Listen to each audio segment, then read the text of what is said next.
Cuarto domingo de Adviento, así que las 4 velas encendidas y lleváis 3 semanas antes de hoy ya reflexionando en la Navidad. Yo me he apuntado aquí porque mi memoria tiene sus limitaciones. A ver, esperar, que los ojos también, ¿eh? Vale. Mechi empezó hace unas semanas preguntando quién era el protagonista de la Navidad, ¿no? Y nos hablaba de que el Señor Jesús, el mismo Dios, era el protagonista de la Navidad. Después Miguel habló de Jesús como la persona más influyente del mundo y explicaba pues por qué motivos el Señor Jesús era esa persona más influyente del mundo. La semana pasada, que estabais más lejos, estabais fuera, Daniela hablaba del regalo que representaba la venida del Señor Jesús como persona que pagó por nuestros pecados, ¿no? Yo estaba pensando cómo poder llegar a esa persona, ¿no? Cómo poder acceder a ese protagonista de la Navidad, a ese que es el más influyente y que además es un regalo. Y pensando en esto, creo que hoy os propongo que hablemos de un hombre. Mirad, yo a veces se me va un poco la olla y a este hombre yo lo he llamado, a lo mejor no tengo razón, pero creo que es el hombre olvidado de la Navidad. El hombre olvidado de nuestras predicaciones. Porque, bueno, pues eso, hablamos de Jesús, evidentemente, él es el protagonista, ¿no? Hablamos de María, pero nos olvidamos muchas veces de hablar de José. José, para mí, después de leer un poquito, estudiar un poquito, para mí un hombre espectacular, digno de ejemplo. Curiosamente, no tenemos ni una sola palabra de él en la Biblia, ni una sola palabra de José, pero es precisamente por eso que creo que es un ejemplo de cómo nuestras acciones, nuestra forma de ser, nuestra forma de actuar, muchas veces habla mucho más fuerte que lo que decimos. Y es importante pensar en él para buscar en él el ejemplo de cómo acercarnos a ese protagonista de la Navidad. Así que os propongo pensar esta mañana un poquito en José de Nazaret. Los textos bíblicos que vamos a utilizar son los que ya hemos leído, así que solo haré alguna referencia a alguno de ellos para podernos situar, ¿no? Pero dejadme empezar con el de Lucas. No sé si... ahora no recuerdo si este lo hemos leído. Pablo, si lo hemos leído, perdonadme, ya os digo que mi memoria es lo que es, Pero fijaros, Lucas, al principio de su evangelio, escribe lo siguiente. Aconteció en aquellos días que se promulgó un edicto de parte de Augusto César que todo el mundo fuese empadronado. Este primer censo se hizo siendo Cirenio gobernador de Siria, e iban todos para ser empadronados cada uno a su ciudad. Y este sí que se ha leído. Y José subió de Galilea, de la ciudad de Nazaret, a Judea, a la ciudad de David, que se llama Belén, por cuanto era de la casa y familia de David, para ser empadronado con María su mujer, desposada con él, la cual estaba encinta. Así empezaba la película, La película que hemos visto empezaba así, con José preparando todo lo que podían llevar en un asno, que no sabemos si llevaban asno o no, pero bueno, en un asno, y esperando a que su mujer embarazada, muy embarazada, pues le acompañase en aquel viaje. En un viaje que seguramente se unieron a alguna caravana para poder hacer el viaje. Los viajes en solitario eran peligrosos en aquel momento, así que seguramente se unieron a una caravana. Pero la historia de la que yo os quiero hablar empieza unos meses antes. Empieza unos meses antes de esa escena que hemos visto. La Biblia nos habla de José y la tradición nos ha traído otras cosas. Lo que nosotros pensamos o lo que hemos escuchado de José seguramente, no sé si está distorsionado o no, pero bueno, lo que nos ha llegado es un poquito diferente a lo que encontramos en la palabra de Dios. La tradición dice que José era un hombre mayor, que era un hombre mayor, que ya se había casado y que había quedado viudo. Eso es lo que dice la tradición, ¿eh? Y, bueno, eso explicaría lo de los otros hijos, ¿no? Yo creo que es una tradición un poquito forzada para intentar cuestionar que Jesús tenía hermanos de sangre, ¿no? Así que, bueno, digamos que la tradición dice eso, y seguramente lo habréis escuchado en algún momento. José era un hombre mayor, había quedado viudo. Dice la tradición de un evangelio, un escrito apócrifo, quiere decir un escrito no inspirado, de dudosa calidad literaria o de dudosa verdad literaria, dice que mientras José quedaba viudo, María, una adolescente, era criada en el templo de Jerusalén. Repito, yo quiero que esto quede claro, esto es tradición, no es lo que nos dice la palabra de Dios. Y esta jovencita que estaba en el templo, pues se hacía mayor, y los sacerdotes pensaron, bueno, en un momento u otro esta muchacha se va a hacer adolescente, se va a convertir en mujer, y eso no puede suceder dentro del templo. Entonces buscaron a alguien que pudiese acogerla y que pudiese casarse con ella. Y este hombre, por suerte, se explica este evangelio. Por si os interesa, es el evangelio copto historia copta de José el carpintero. O sea, si os interesa, lo podéis encontrar en internet, se encuentra casi todo. Algunas veces no todo bueno, pero se encuentran. Así que, bueno, echaron suertes y le tocó a este hombre, pues, digamos, acompañar a María, que era una adolescente. Bueno, y eso es lo que dice la historia. Pero la Biblia, bueno, lo que dice la tradición. La Biblia nos dice otra cosa, y nosotros nos vamos a acoger exclusivamente a lo que nos dice la Biblia, que creo que eso es lo que debemos hacer. Escuchar lo que la palabra de Dios ha querido que nos llegue, lo que el Espíritu Santo ha inspirado para que nos llegue y podamos aprender de todo esto. Así que, bueno, ahí tenemos a José. Ya no funciona. Dale, por favor. Apunto ahí. Ahí, mira qué bien. Es una cuestión de apuntar bien. Bien, pues ahí tenéis la ficha de vida de José, ¿no? Profesión. Siempre hemos dicho que era carpintero. No está del todo claro si era solo carpintero o era algo más, ¿no? Las palabras que aparecen traducidas pueden ser diferentes, pero bueno, es igual. Dice en Mateo 13:55, dice que era el carpintero de la ciudad, por lo tanto vamos a asumir que era carpintero. Vivía en Nazaret, ahí está, Nazaret, ¿esto funciona? Sí, ¿veis? Nazaret está ahí arriba, no se ve muy bien, pero una ciudad o una población al norte de la tierra de Palestina. Veréis que era una ciudad no demasiado famosa, o sea, no demasiado honrada. Había gente que opinaba mal de Nazaret, luego hablaremos.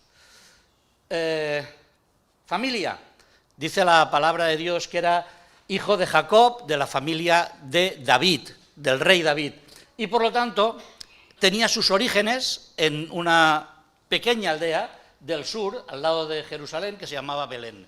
Ahí está, ahí tenéis una imagen inventada de José. Claro, en el momento que empieza nuestra historia, en ese momento que era anterior al que veíamos en la película, el estado civil de José era... Ahora ya estoy apuntando bien, Pues nada, ¿le das por favor al botón, César? A ver. No. Ahí, vale. El estado civil de José era desposado con María. Y esta es una palabra que nosotros, bueno, pues a lo mejor estamos muy acostumbrados a escucharla, pero para que quede claro que era estar desposado con María, o a lo mejor los que no estéis tan familiarizados con las Escrituras. El desposorio era un estado civil que no era de matrimonio, pero que tampoco era de noviazgo. No era una promesa simple. Los padres en aquella época podían acordar el matrimonio de sus hijos, podían hacerse promesas de que sus hijos se casarían, pero eso no ligaba demasiado. Pero cuando llegaba el momento del desposorio, eso sí que ligaba muy seriamente, Porque vosotros sabéis que ahora hay esto del regalo del anillo, ¿no? ¿El anillo para cuándo, no? No es. Pues bueno, pues cuando se regalaban un anillo u otra prenda que les comprometía, aquella pareja se convertía en un contrato muy serio. Todavía no estaban casados, todavía no vivían juntos, pero el contrato era muy firme. De hecho, era muy raro que una pareja que se había desposado no acabase casándose, si no era por una causa grave. Que por cierto, aquí pasó algo así, ¿no? Así que ahí tenemos a José desposado con María, y en esta situación se encuentra que María está embarazada. Esto es lo que ya hemos leído y lo que ya sabemos, ¿no? Es curioso porque el texto bíblico que ya hemos leído, y que yo os aconsejo que lo vayáis, que lo volváis a leer, que lo repaséis, porque os daréis cuenta que nosotros que estamos diciendo muchas cosas de José, resulta que el Espíritu Santo solo ha querido que nos llegue una cosa como característica de este hombre. Y es lo que Mateo escribió cuando dice que José decidió abandonar a María. ¿Por qué la dejó? ¿Por qué la pretendía dejar? Fijaros, es curioso, porque dice que era un hombre justo. Y esto a mí me ha hecho pensar, porque no sé hasta qué punto podemos considerar que realmente era un hombre justo. Bueno, bajo nuestro punto de vista, la Biblia lo dice y por lo tanto nos lo creemos y además lo podremos demostrar. Pero un hombre justo es alguien que cumple la ley, ¿sí o no? Es alguien que está dispuesto a cumplir la ley pase lo que pase. Y resulta que la ley decía que si una mujer quedaba embarazada o una mujer adulteraba, bueno, una mujer y un hombre adulteraban, solo tenían un final si eran descubiertos, y era ser apedreados. Debían ser apedreados la mujer y el hombre. Así que José, que en todo caso estaba convencido de que él no era el padre de la criatura que estaba en el vientre de María, si hubiese sido un hombre justo tal como los hombres piensan o los hombres pensamos, habría denunciado a María, para que la ley cayese sobre ella. Pero José era un hombre justo a la manera de Dios. Y esto para mí es muy importante, pensar en esta realidad. José era un hombre justo a la manera de Dios. Y la manera de Dios de ser justo es unir justicia a misericordia. Y ese era el perfil de José, un hombre que era justo porque era misericordioso. Era un hombre que seguramente con sus acciones, hablaremos un poquito de esto más adelante, pero que con sus acciones muy posiblemente educó a Jesús en misericordia, en justicia y en misericordia. Mirad, José en aquella situación en la que se encontraba podía haber dicho lo que decía la ley. Bueno, por cierto, lo que dijeron algunos hombres a Jesús en un momento determinado. Hemos encontrado a esta mujer que estaba adulterando y Moisés nos dijo que a tales mujeres debíamos apedrearlas. Esta era la primera parte. Pero ¿recordáis lo que contestó Jesús en aquella ocasión? El que esté sin pecado, que lance la primera piedra. Y luego le dijo a ella, vete y no peques más. José esto no lo había escuchado todavía. De hecho, seguramente no lo llegó a escuchar nunca de los labios de su hijo. Pero este hombre sabía que eso era lo que Dios quería poner en el corazón, esa justicia misericordiosa que hacía que él estuviese dispuesto en aquella situación a cargar con una culpa que él no tenía. Él prefirió cargar con la culpa del embarazo de María antes de haberse juntado, que no verla a ella pasando la vergüenza. Dice el texto que no quería infamarla, es decir, no le quería quitar la fama. Era un hombre justo y no quiso quitar la fama a María. Y para eso cargó él con la vergüenza de haber sido el que había dejado embarazado a María. Así que tenemos a un hombre que según la Biblia fue un hombre justo, pero que nosotros descubrimos ya, sin que la Biblia nos lo haya escrito de esta manera, pero descubrimos por lo que el Espíritu Santo nos ha querido dejar que era un hombre misericordioso. A partir de aquí se suceden una cantidad de cosas espectaculares que nos hacen entender que cuando Mateo escribió que era un hombre justo, estaba diciendo algo que tenía muy claro, que todo el mundo que conocía a Jesús y que conocía a su padre carnal, a su padre terrenal, era realmente un hombre que vivía en justicia. Fijaros, a partir de este momento, José, que ha decidido, lo hemos dejado ahora, había decidido dejar a María, abandonarla para que ella quedase sin culpa y él cargar con la culpa. Resulta que se va a dormir seguramente atribulado, seguramente angustiado, decepcionado, con dudas, bueno, con todas las dudas. Él sabía perfectamente que él no había sido. Así que José se va a dormir y tiene un sueño. Y de la noche a la mañana, efectivamente, de la noche a la mañana, la actitud de José cambia totalmente. ¿Qué pasó en aquel sueño para que José se convenciese de cosas diferentes? Mirad, José era un hombre justo, entre otras cosas, porque conocía la palabra de Dios, porque la conocía perfectamente y además la obedecía. Veréis, cuando él tiene el sueño, el ángel le dice que su mujer no ha tenido relaciones con nadie, que su mujer es una mujer que ha quedado embarazada por obra del Espíritu Santo, por obra de Dios en su propia vida. Y José se levanta por la mañana y dice, pues yo no puedo dejar a mi mujer. No porque imaginaba que la cosa era diferente, sino porque sabía, por el mensaje del ángel, que su mujer había concebido por obra del Espíritu Santo. Seguramente recordaba aquel texto que también hemos leído esta mañana. He aquí la Virgen concebirá y dará a luz un hijo, y llamará su nombre Emmanuel, que traducido es Dios con nosotros. 800 años antes. Esto se escribió 800 años antes. Así que José, conocedor de la palabra de Dios, unió el mensaje del ángel con aquella profecía y entendió que estaba viviendo un momento histórico, un momento por el que solo podía dar gracias a Dios. Formaba parte, de una manera directa, del plan de Dios para la salvación de la humanidad.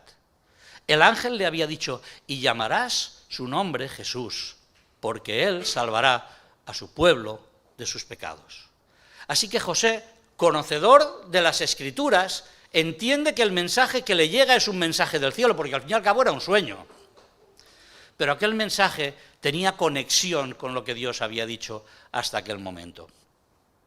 Fijaros, poquitos meses después de esta situación, llega la noticia de que Augusto César, el hombre más poderoso del mundo en aquel momento histórico, ha decidido hacer un censo. Quiere conocer cuánta gente hay en su territorio, en sus dominios.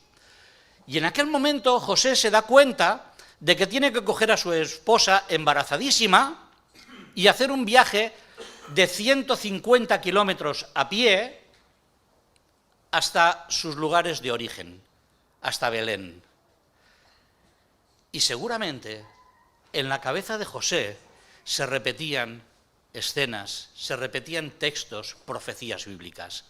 Y tú, Belén Efrata, pequeña para estar entre las familias de Judá, de ti saldrá el que salvará a tu pueblo. Miqueas capítulo 5. Así que José, imaginaros a José, un hombre que se ha encontrado en una situación que va a ser difícil para él, que hasta aquí ya lo podía ser, porque el qué dirán o los diretes, ¿cómo se llama esto? Dimes y diretes de la sociedad en la que vivía, de un pueblo pequeño, seguramente ya era un hombre marcado por lo que estaba viviendo. Pero ahora recuerda que también había una profecía que decía que el Mesías nacería en Belén. Y claro, a ver, el estado en el que se encontraba su esposa garantizaba que en Nazaret ya no nacía. Si emprendían aquel viaje, en Nazaret ya no nacía su hijo. Así que era muy posible que él pudiese identificar también aquella profecía con lo que le estaba pasando. Ese fue su primer sueño. Pero aquí no se acaba todo, ¿eh? El hombre que conocía las Escrituras, cuando nació su hijo, lo circuncidó al 8º día. Eso dice Mateo. Eso es lo que nos dice la palabra de Dios, que al 8º día llevaron a Jesús para ser circuncidado. Y eso es lo que decía la ley. Y no solamente esto, sino que aproximadamente 2 meses después, cuando pasó el tiempo de la purificación de María, hicieron los 8 o 10 kilómetros que separaban Belén de Jerusalén para poder llevar la ofrenda al templo que la ley decía que se había de llevar después de la purificación de la mujer. Así que tenemos a un hombre justo en cuanto a que era conocedor de la palabra de Dios. Dios no escoge a sus siervos, a aquellos que van a formar parte de su plan de una manera aleatoria. Dios escogió a José, que era el que tenía que, voy a decirlo entre comillas, el que tenía que educar humanamente a su hijo, pero que lo pudiese educar también en la ley de Dios, tal como estaba previsto en aquel momento. Así que, piensa una cosa, si quieres acercarte a Jesús, al protagonista de la Navidad, si quieres estar cerca de Él, si quieres obtener el regalo que el Señor tiene previsto en la persona de Jesucristo para nosotros, hay un camino imprescindible: acercarse a su palabra, escuchar su palabra y obedecer su palabra. Eso es lo que le pasó a José. Pero como decía, esto no se acabó aquí. Mirad, hay otra característica que nos hace adivinar que José era un hombre justo, y es que fue un hombre que ya hemos dicho que obedeció la palabra de Dios, que obedeció la ley de Dios, pero mirad, estuvo dispuesto a aceptar las soluciones de Dios para sus problemas. Yo creo que esta es una característica importante de José. Tenemos que hacer un ejercicio de reflexión aquí, ¿eh? Imaginaros a José tranquilamente en su taller de lo que fuese, en su taller de lo que fuese, de carpintería o de lo que él tuviese allí, tranquilamente viviendo su vida, y ahora resulta que ha tenido que marchar hasta Belén. Y claro, ¿qué hace con su esposa, con su taller, con su vida? Ahora resulta que se ha trasladado a Belén. Pero cuando está en Belén, él ha decidido obedecer a Dios por delante de sus propias necesidades, incluso de sus propias preferencias. Ha decidido obedecer a Dios. Hemos visto, la última escena que hemos visto en la película era de un hombre emocionado delante de Jesús, ¿no? Esos magos de Oriente que habían venido. Pero fijaros, ¿sabéis lo que dice la palabra de Dios?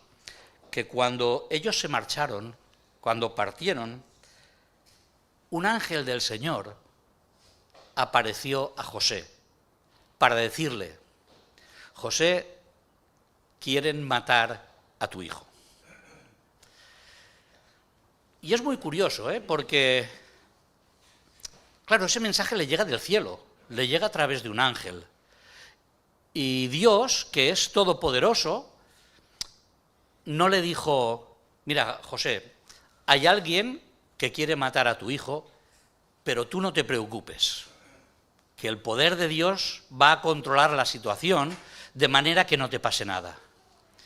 Es curioso porque cuando os leáis el texto, por cierto, Mateo capítulo 2, versículos 13 en adelante, el mensaje del ángel es: huye. ¿Cómo puede ser esto? ¿Cómo puede ser que Dios, en lugar de proteger a su hijo, en lugar de proteger a la familia que acoge a su hijo, le diga: mira, vete porque quieren matar a tu hijo? Nosotros estamos muy acostumbrados a esta escena, ¿sí o no? Estamos acostumbrados a este mensaje, pero no deja de extrañar. ¿Por qué Dios no actuó de una manera poderosa para evitar que aquello sucediese? Porque mirad, José había dejado Nazaret, se había establecido en Belén, y a lo mejor estaba intentando rehacer su vida allí. Ahora resulta que tiene que volver a coger a su familia, tiene que volver a levantar a su hijo y a su esposa, seguramente muy pequeños. Bueno, el texto bíblico dice que lo hicieron de inmediato, que se levantó de noche, que cogió a su mujer, que cogió a su hijo y se marcharon. Otro camino. Esta vez 300 kilómetros aproximadamente. 300 kilómetros en unas condiciones que pudiesen caminar en aquel momento, ¿no? ¿Os dais cuenta de las cosas que José fue perdiendo por el camino? Perdió su estabilidad económica, perdió su estabilidad social, perdió su lugar de residencia, perdió su lugar de trabajo, para vivir como un emigrante en una tierra muy lejana, porque la profecía decía que de Egipto subirá mi hijo. Así que José se vio involucrado de nuevo en una nueva acción de Dios, en un nuevo movimiento en el que él parecería ser un actor secundario, pero todo lo contrario. Fijaros una cosa curiosa, no sé si lo habéis pensado alguna vez. Hubo un ángel que se presentó a María y le dijo: María, vas a tener un bebé. Lo hemos recordado también, ¿verdad?, en las lecturas. Vas a tener un bebé. Y María, humildemente, se pone al servicio de Dios. He aquí la sierva del Señor. Pero a partir de aquel momento, en la palabra de Dios, no nos dice que María tuviese ningún otro encuentro angelical, ninguna otra instrucción. En cambio, José, que no tenía nada que ver, va recibiendo continuamente instrucciones de parte de Dios cada vez que el estatus de su alrededor cambia. José huye. Es curioso que Dios cogiese a este hombre justo, a este hombre dispuesto a obedecerle, dispuesto a aceptar las soluciones de Dios, y lo pusiese al frente de una familia a la que tenía que cuidar, y que él podría decir: bueno, pero ¿yo qué tengo que ver con todo esto? Pero Dios le puso al frente de aquella familia para que la cuidase. Y así lo hizo. Me he quedado aquí. Ah, no, gracias César, qué bueno eres. Vas avanzando aunque yo me despiste. Muy bien, muy bien. Pues esto es lo que tenemos aquí. Aceptó las soluciones de Dios, confió en el plan de Dios aunque no lo entendiese, estuvo dispuesto a mantenerse fiel a pesar de sus circunstancias, a pesar de todo lo que iba perdiendo por el camino, y por fin fue un instrumento muy útil en las manos de Dios para cuidar a su hijo. Realmente es necesario ponernos en su lugar, es necesario acercarnos a su carácter, a su obediencia, para de esta manera poder acercarnos al protagonista de la Navidad, al regalo de Dios para cada uno de nosotros.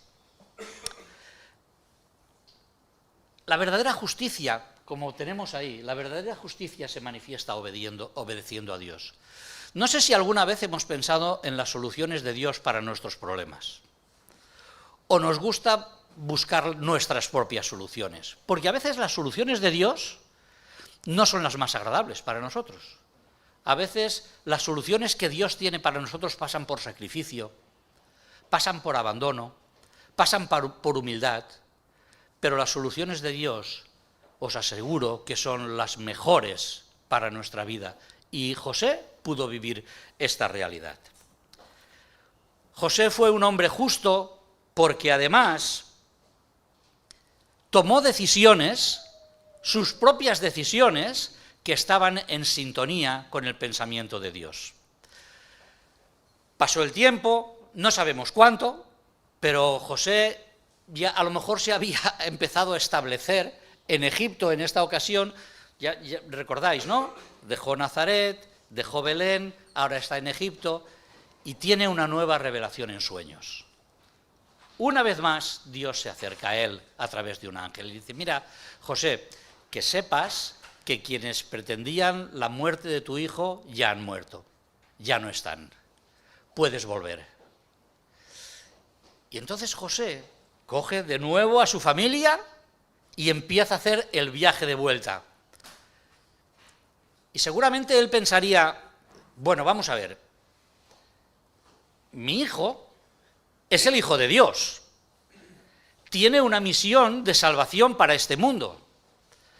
¿Dónde me establezco?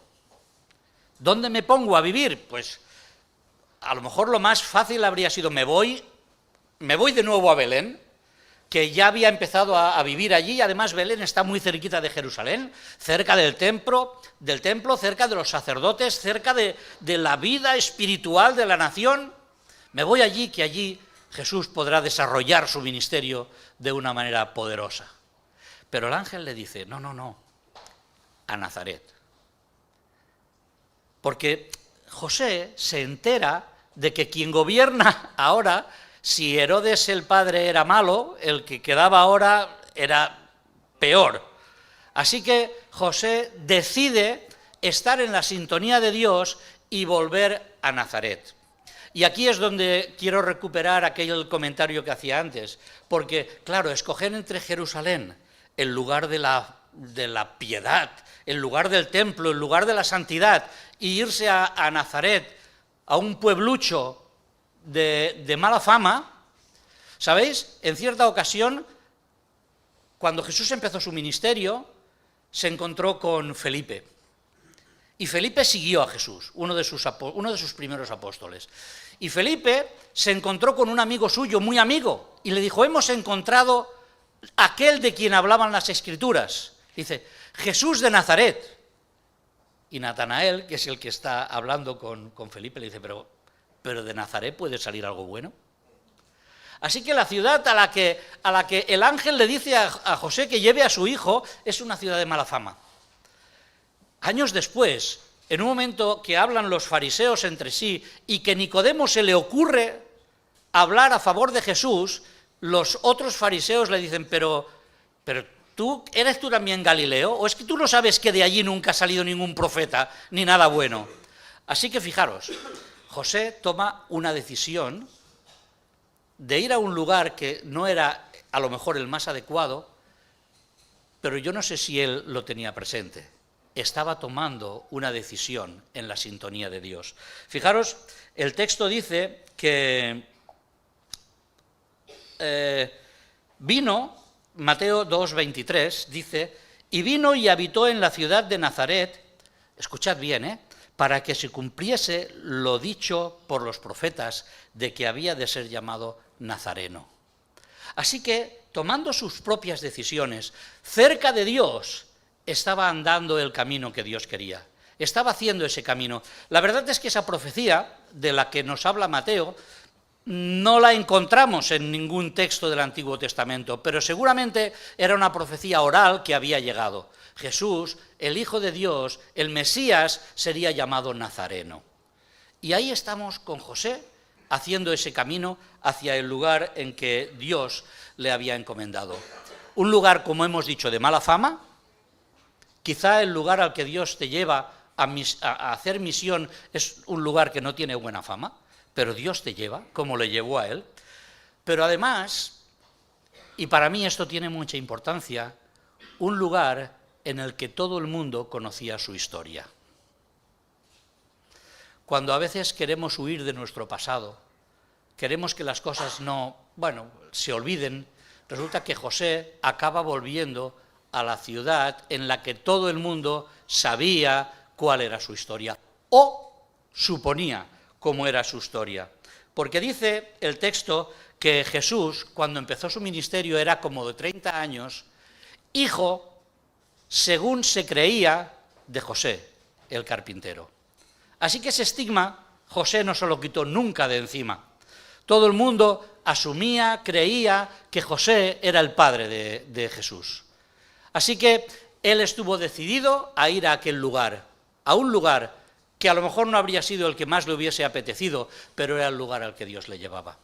Cuando queremos hacer la voluntad de Dios, no nos queda más remedio que andar en justicia, en aquello que Él quiere para nosotros. Cuando estamos cerca de Él, cuando estamos cerca de su palabra, cuando caminamos el camino que el Señor quiere, somos capaces de tomar decisiones en la línea que Dios quiere, en la sintonía con Dios. Estoy acabando, creo. Todavía queda una escena más que me gustaría compartir con vosotros para tomar el ejemplo de José. Pasaron los años, pasaron varios años, como 12, y llegamos a la última escena en que vemos a José en las Escrituras. Ya no sabemos nada más de él. Por eso hay muchas personas que piensan, la mayoría de estudiosos de la palabra, creen que José murió antes de que Jesús empezase su ministerio público, porque ya no, las Escrituras ya no nos hablan de él. Hay varias escenas en los Evangelios en los que se nos habla de María y de los hermanos de Jesús, y en ninguno de ellos aparece José. Incluso cuando Jesús está en la cruz, encomienda el cuidado de su madre a su discípulo Juan, recordáis, ¿no? He ahí tu madre, hijo, he ahí tu madre, madre, he ahí tu hijo. Esta frase de Jesús no tendría demasiado sentido si José todavía estuviese vivo. No tenía por qué entregar al cuidado de otra persona si su padre hubiese estado vivo. Por eso hay muchas personas que piensan que José ya había muerto. Así que la escena en la que nos encontramos ahora, que es creo que es la siguiente, es una escena, es la última en que José aparece aquí. José era un hombre justo, lo hemos leído ya en varias ocasiones. José era un hombre justo, y como justo que era, tenía la costumbre de visitar una vez al año la ciudad de Jerusalén. Decía la ley que todo varón debía visitar Jerusalén el lugar del santuario, no exactamente Jerusalén, pero el lugar en que estuviese el santuario debía visitarlo en 3 ocasiones, en 3 grandes fiestas de los judíos. Pero al final esto afectaba solo a los que vivían a menos de 25 kilómetros de la ciudad de Jerusalén. Los que vivían más allá, solo hacía falta que fuesen una vez al año a celebrar la Pascua en Jerusalén. Y solo era necesario que fuesen los varones. Eso es lo que decía la tradición y la ley que reinaba en aquellos momentos. Pero José, cada año, tomaba a su esposa y seguramente a su hijo o sus hijos, y se acercaban hasta Jerusalén para celebrar la Pascua. Y en esta escena es en el último momento en que encontramos a José. Acompañado de su familia, llegan al templo, llegan a la ciudad, celebran la Pascua, hacen las ofrendas que tengan que hacer, y llega el momento de marcharse. La escena seguro que la recordáis todos, ¿no? Llega el momento de marcharse, se marchan, y cuando la caravana en la que marchaban llega el atardecer, donde las familias se reunían, no encuentran a Jesús. Jesús ha desaparecido. No sé si os ha pasado alguna vez esto. ¿Habéis perdido alguna vez a vuestros hijos? ¿Sí? Vale. Pues entonces sabéis lo que es eso. Yo también, a mí también me ha pasado eso, ¿vale? Y sé lo que eso representa. Claro, podríamos pensar que esto es un acto de negligencia por parte de José. Podríamos llegar a pensarlo, ¿no? Pero no fue así. Hay que conocer un poquito las costumbres del momento, ¿no? Cuando las caravanas viajaban, claro, ahora nosotros vamos en nuestro coche con nuestra familia diciendo a nuestros hijos, calla, que ya llegamos, ¿no? Cuando el viaje se hace un poquito más largo. Pero entonces, en aquel momento, las familias viajaban separadas. Las mujeres viajaban con los niños y con las niñas, y los varones viajaban con los hijos mayores de 12 años, con los que ya eran adolescentes, ya formaban parte de la familia, ¿no? O sea, ya eran adultos, por decirlo de alguna manera. Así que llegan, emprenden el viaje. María seguramente piensa, Jesús está con José, ya tiene 12 años, y José seguramente piensa, bueno, Jesús está todavía con María y con sus hermanos. Claro, cuando se junta la familia por la noche, le encuentran a faltar. Imaginaros el desasosiego. ¿Qué hacer? Jerusalén era una ciudad que cuando se celebraba la Pascua se llenaba de una manera espectacular. Así que José y María toman el camino de vuelta. Dice el texto bíblico que estuvieron 3 días. Yo no tardé tanto en encontrar a mi hijo, cuando se me perdió no tardé tanto. Pero 3 días de angustia y de dolor, para acabar yendo al templo y encontrar a Jesús allí. Claro, la tradición dice que Jesús estaba explicando a los sacerdotes allí, pero eso no es lo que dice la Biblia, ¿eh? La Biblia lo que nos dice es que Jesús estaba escuchando a los sacerdotes, estaba escuchando a los que explicaban la ley y estaba respondiendo a preguntas. Y sí que es verdad que los que estaban con él se sorprendían de sus respuestas, pero Jesús estaba allí aprendiendo. Y llegan José y María, se lo encuentran allí. Me imagino que la primera reacción es de alivio, de descanso, de paz, le hemos encontrado, y la segunda es un poquito de ira que les debió subir por lo que Jesús había hecho. Claro, la palabra tal como nos llega en la Escritura parece muy suave, ¿no? María le dice: hijo, ¿por qué nos has hecho esto? Ahora, yo me imagino a José con otra actitud. Francamente, me lo imagino así. Y no tenemos ninguna palabra de él, repito, no hemos tenido ninguna palabra de él. Pero el texto bíblico en esta escena dice que después de esto, Jesús estuvo sujeto a sus padres. Me imagino a Jesús diciendo: muy bien, hijo mío, tú te tienes que ocupar de los asuntos de tu padre, pero a partir de ahora vas a ir aquí, a mi lado, sin moverte. Y donde yo vaya, vas tú. Porque Dios escogió a José, entre otras cosas, para que educase a Jesús. Para que le educase. Y en la actitud de Jesús vemos reflejadas seguramente muchas cosas del carácter de José. Lo he dicho antes, cuando hablaba de la justicia y de la misericordia.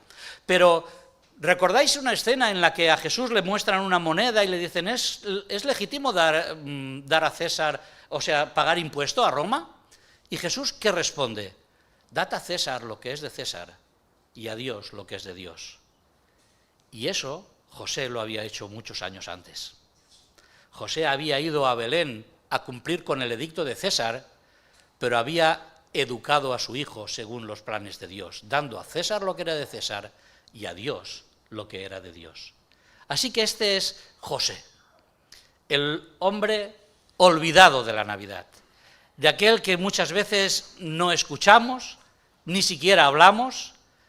Parece, como he dicho antes, como el actor secundario, pero fijaros de la importancia que este hombre tuvo en los planes de Dios. Fue el que cuidó a la familia, fue el que guió a la familia, fue el que recibió las instrucciones de Dios para su familia y fue el que tuvo el privilegio de educar al Hijo de Dios. Cuando hablaba, estaba estudiando el texto y pensaba en el momento en que se dan cuenta que Jesús se ha perdido cuando van al templo. Vosotros os podéis imaginar lo que es eso. Claro, los que habéis perdido alguna vez a vuestros hijos ya tenéis, ¿no? Ya tenéis esa idea. Pero añadir una cosa: habían perdido al Hijo de Dios que Dios había puesto a su cuidado. ¿Os podéis imaginar? Pues José supo actuar, supo buscar, supo estar en la sintonía de Dios y supo hacer el camino que Dios quería para él. Y no sabemos mucho más, pero os pregunto, ¿os parece poco todo lo que sabemos de José? ¿Podemos aprender de él? César, ¿puedes pasar, por favor? Pásalas todas, porque el tiempo pasa. Ahí. Me gustaría que nos quedasen estas preguntas para nosotros esta mañana, porque de él podemos aprender mucho. Podemos aprender que fue un hombre de su tiempo, un hombre artesano, que se puso al servicio de Dios a lo mejor cuando no le apetecía. Tuvo que hacer cosas, como hemos dicho, tuvo que perder sus prioridades para andar en las prioridades de Dios. Tuvo que perder su solidez económica quizá para vivir precariamente, para vivir como inmigrante en diferentes lugares. Tuvo que ejercer su autoridad como padre educando nada menos que al Hijo de Dios. Claro, cuando Jesús le dice en el templo: ¿pero es que no sabéis que me tengo que ocupar de los asuntos de mi padre? ¿A vosotros eso no os suena ofensivo para José? ¿Pero por qué me buscáis si yo me tengo que ocupar de los asuntos de mi padre? Estoy seguro que José no se ofendió. Porque mirad, aunque esto la palabra del Señor no nos lo dice, pero la trayectoria de Jesús, lo que Jesús hizo, cómo Jesús actuaba, me da a entender que José había hablado muchas veces con su hijo. Seguramente le había explicado cosas que él todavía tenía que ir asumiendo. Es muy posible que Jesús empezase a entender parte de su misión en aquellos momentos durante su infancia, fue recibiendo instrucciones. Y a lo mejor Jesús ya sabía en aquel momento que José no era su padre biológico. Seguramente Jesús ya sabía que había habido una acción por parte de Dios a través del Espíritu Santo que le había traído a este mundo, con la misión de presentarnos a Dios. Así que lo que para nosotros podría parecer una ofensa, seguramente fue un privilegio para José, el escuchar que su hijo decía, me tengo que ocupar de las cosas de mi padre. Estaba realizando el ministerio que Dios había puesto en sus manos con éxito. Estaba haciendo aquello que Dios le había encomendado. ¿Queremos ser útiles en la obra de Dios? Hay que acercarnos a su palabra. Hay que acercarse a la palabra de Dios. Hay que conocerla para poder escuchar la voz de Dios a través de lo que Él nos dice. ¿Conocemos nuestra misión al servicio de Dios? Si no es así, tenemos la obligación, la verdadera obligación de acercarnos a Dios para preguntarle, Señor, ¿qué es lo que quieres que haga? Como hicieron muchos hombres de los que encontramos en la palabra de Dios. ¿Qué quieres que haga? ¿Cuál es mi misión? Quiero obedecerla, quiero hacer aquello para lo que tú me tienes preparado. Conocemos en la palabra de Dios la guía. Esta pregunta a mí me parece muy interesante, la he reflexionado bastante, porque a lo mejor, pensando en la vida de José, a lo mejor me estoy alargando, perdonadme, pero a lo mejor en la vida de José podemos decir, bueno, a ver, tampoco exageremos que José lo tenía muy fácil, que cada vez que tenía que tomar una decisión, ahí estaba el ángel, diciéndole, José para aquí, José para allá. No, cuidado, no nos equivoquemos, porque José recibía sueños. Y no sé cuántos de nosotros estaríamos dispuestos a tomar una dirección determinada en nuestra vida porque hemos tenido un sueño. Pero no solo esto, nosotros tenemos no sueños, tenemos la palabra de Dios que nos dice cuál es el camino que debemos tomar en cada situación de la vida. Y la experiencia nos dice que el hecho de que Dios hable no siempre es garantía de obediencia. Así que José escuchó la palabra de Dios, identificó la guía de Dios en las cosas que recibía de Dios, como deberíamos hacer nosotros. Acercarnos a la palabra de Dios para encontrar en ella la guía para nuestra vida. Y la última pregunta es, ¿a qué estamos dispuestos a renunciar? Porque hay que renunciar a algo. Hay que renunciar a algo. Cuando Dios te llama, cuando Dios te lleva a su servicio, cuando Dios te quiere utilizar, hay que renunciar a algo. No sé a qué, cada uno a una cosa diferente. A lo mejor a un privilegio social, a lo mejor a un buen puesto de trabajo, a lo mejor a una economía solvente, a lo mejor a unas relaciones sociales, no lo sé. Pero plantéate que si Dios te lleva a un lugar, si Dios pide de ti algo, si Dios te envía una misión, tendrás que estar dispuesto a abandonar aquellas cosas que estorben el camino y que estorben la misión. José lo hizo en varias ocasiones. Dejó todo lo que fuese necesario para hacerse cargo de aquella misión imprescindible que Dios tenía para él. Así que acercarse al Señor es esto, acercarse al protagonista de la Navidad, acercarse al autor de la vida, acercarse al regalo perfecto de Dios para nosotros, significa tomar ejemplos buenos, ejemplos claros, ejemplos que sean magníficos para nuestra vida y ponerlos en práctica. José, el hombre olvidado de la Navidad, que tiene para nosotros un mensaje de enseñanza extraordinario. Que el Señor nos bendiga.